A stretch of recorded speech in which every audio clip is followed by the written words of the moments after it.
வணக்கம் viewers, welcome to கருவேப்பிலை சமையல். இன்றைக்கி நம்ம என்ன பார்க்க போகிறோம்? பாதுஷா பார்க்க போகிறோம். இப்போ நான் என்ன பண்ணியிருக்கேன், 1 டம்ளர் சர்க்கரை போட்டிருக்கேன். அந்த 1 டம்ளர் சர்க்கரைக்கு நீங்கள் 1/4 டம்ளர் தண்ணி ஊற்றி கரெக்டாக அந்த சர்க்கரை நனையிற அளவுக்கு தண்ணி ஊற்றினா போதும். சரிங்களா? அதுதான் நம்மளுக்கு. ஏன்னா ரொம்ப தண்ணி ஊற்றிட்டோன்னா நம்மளுக்கு சர்க்கரை சீக்கிரம் பாகு பதம் வராது. அதான் ரொம்ப பாகு வேண்டாம், ஓரளவுக்கு திக்னஸ் இருந்தால் போதும். நீங்கள் இப்படி பாகு இருக்கணுமா அப்படி பாகு இருக்கணுமான்னு கவலைப்படாதீங்க. அவ்வளோதான். இப்போ கொஞ்சமாக ஒரு கலர் வரத்துக்காக மஞ்சள் கலர் போட்டு நான் கரைச்சிருக்கேன். இப்படி பபுள்ஸாக வருது பாருங்கள். சர்க்கரை நல்லா கரைஞ்சிடுச்சுன்னா அதை அணைச்சி வச்சுருங்க. அதுக்கப்புறம் இப்போ பாதுஷா பண்ணுவோம். இப்போ 200 கிராம் மைதா மாவுக்கு 1 spoon baking powder, 1 spoon baking powder போட்டு 200 கிராம் மைதா மாவுக்கு நல்லா கலக்கணும். கலக்கிட்டு ஜலிக்கணும். ஜலித்தாதான் அந்த பேக்கிங் பவுடரும் அந்த மைதா மாவும் நல்லா சேர்ந்துக்கும். இந்த மாதிரி நம்ம ஜலிச்சிட்ட பிறகு அது என்னாகும், அந்த பேக்கிங் பவுடரும் இதுவும் மிக்ஸ் ஆகிடும். ஒரே ஒரு சிட்டிகை உப்பு போட்டுக்கோங்க, ஒரு 1/4 ஸ்பூன் சர்க்கரை போட்டுக்கோங்க.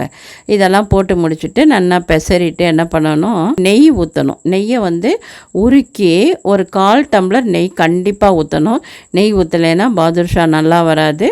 கண்டிப்பாக நீங்கள் நெய்யை உருக்கி வச்சு ஆற வச்சு வச்சுக்கோங்க. லிக்விடாக தான் ஊற்றணும், அப்போ தான் நல்லா வரும். இந்த மாதிரி நம்ம பாருங்கள், அப்படியே ஜம்முன்னு எப்படி அதெல்லாம் மிக்ஸ் ஆகி பிசைஞ்சிருக்கோம். அப்படி பார்த்தீங்கன்னா தெரிஞ்சதில் அந்த மாதிரி வரும். அப்போ என்ன பண்ணணும், கொஞ்சமாக தண்ணி தெளித்து இந்த சப்பாத்தி மாவு பதத்துக்கு பிசைஞ்சு ஒரு 20 நிமிஷம் ஊற வச்சுடுங்க. அதுக்கப்புறம் குட்டி குட்டியாக உங்களுக்கு என்ன சைஸ் வேணுமோ அந்த சைஸில் உருட்டி அப்படி 2 பக்கமும் ஓட்டை போட்டு வச்சுக்கணும். நிறையா பண்ணி வச்சுட்டு எண்ணெயை மீடியம் ஹீட்டில் தான் வைக்கணும். சரிங்களா? இந்த மாதிரி 2 பக்கமும் ஓட்டை போட்ட மாதிரி பண்ணி எல்லா மாவையும் பண்ணி வச்சுக்கோங்க. அப்போ இந்த பக்கம் இருக்கிற ஏற்கனவே பண்ணோம்ல அதை ஆன் பண்ணி விட்ருங்க. அது லைட்டாக சிம்மில் வச்சுருங்க அந்த சக்கரை பாகை. இந்த பக்கம் நம்ம எண்ணெயில் பாதுஷா போடுறோம். இது போட்டு மீடியம் ஹீட்டில் வச்சு நல்லா 2 பக்கமும் திருப்பி போட்டு வெந்ததுக்கப்புறம் அந்த ஹீட் பண்ணி வச்சுருக்கோங்கள சிம்மில் அந்த இதில் சக்கரை பாகில் போட்டுட்டு ஸ்டவ் ஆஃப் பண்ணிவிடுங்க. அது நல்லா ஊறிடும்.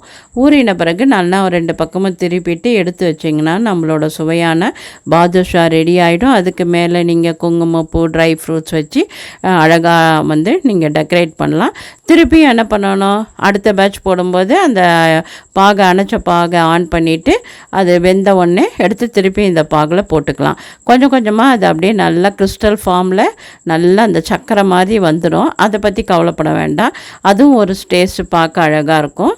அதனால் நீங்கள் இந்த மாதிரி பாதுஷா பண்ணி ஈஸியாக பயப்படாமல் பண்ணுங்கள். எப்படி வந்தாலும் அது தானாகவே உங்களுக்கு தெரிஞ்சிடும். சரிங்களா? இந்த தீபாவளிக்கு இந்த பாதுஷா பண்ணி உங்கள் வீட்டில் இருக்கிற எல்லாரையும் ஒரு அசத்திடுங்க. சரிங்களா?